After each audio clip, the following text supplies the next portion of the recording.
আসসালামু আলাইকুম। আজকে সকালবেলা খুবই ইজি একটা নাস্তা দেখাবো আপনাদেরকে সহজে। সকালে ঘুম থেকে উঠে সবসময় রুটি পরোটা তৈরি করা যায় না। আজকে আমি ব্রেড আনছি, ব্রেডগুলো দিয়ে আজকে নাস্তা তৈরি করবো। কিভাবে সকালবেলা দ্রুত কাজ করা যায়। চা তৈরি করবো। চায়ের জন্য উপকরণগুলো দিই, চুলায় বসাই দিব। আমি তেজপাতা, কয়েকটা লং দিব, 3টা লং দিলাম, দারুচিনি দিব। দারুচিনিগুলোকে একটু টুকরো টুকরো করে দিলাম। এলাচ নাই, গুঁড়ো করি গরম মশলা করি পেলে এই জন্য থাকে না। একটা এলাচ দিলাম, এলাচটাকে একটু মুখটা করে এই আর একটু লবণ দিব। বিট নুন আছে আমার, একটু বিট লবণটা আমি আমার চ্যানেলে দিছি কিভাবে তৈরি করি ঘরে। এখন চুলায় বসাই দিচ্ছি। এখন চা হতে হতে ব্রেডটা রেডি করি। 2টা ডিম দিয়ে তৈরি করবো, কারণ আমরা 2জন মানুষ। একটা কাঁচামরিচ আর একটা পোড়ামরিচ দিব, তো খেতে টেস্ট লাগবে।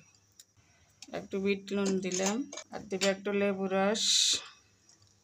লেবু রস দিলে খেতে টেস্ট আর কোনো গন্ধ লাগবে না।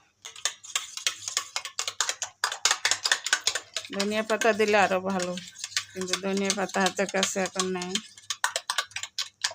আমার হাতের কাছে তেল লাগবে, একটু তেল আর সামান্য একটু বাটার দিব, কারণ বাটারের অনেক দাম। যারা বাটার দিয়ে করেন তো টেস্ট বেশি পাওয়া যাবে। আমি এখানে বড় 60 পিসটা নিলাম, চুলায় আগুন জ্বালিয়ে দিচ্ছি। এইভাবে শুয়ে তারপর একটু হালকা হালকা তেলে ভাজি করবে, দেখাই আপনাদেরকে। চুলায় তেল দিব আর একটু বাটার দিব। আগে তেল দিয়ে দিচ্ছি, একটু বাটার দিচ্ছি।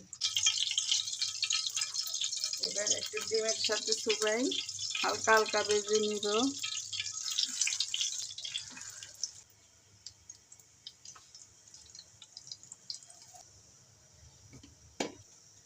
ব্যাস, এখন প্লেটে তুলে নিব।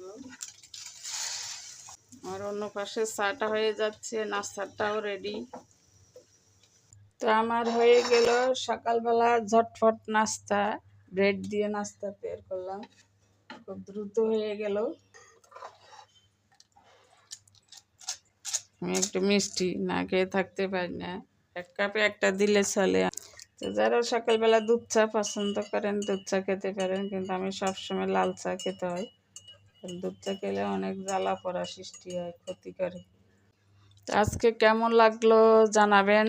আমার নাস্তা দ্রুত সকালের নাস্তা তৈরি।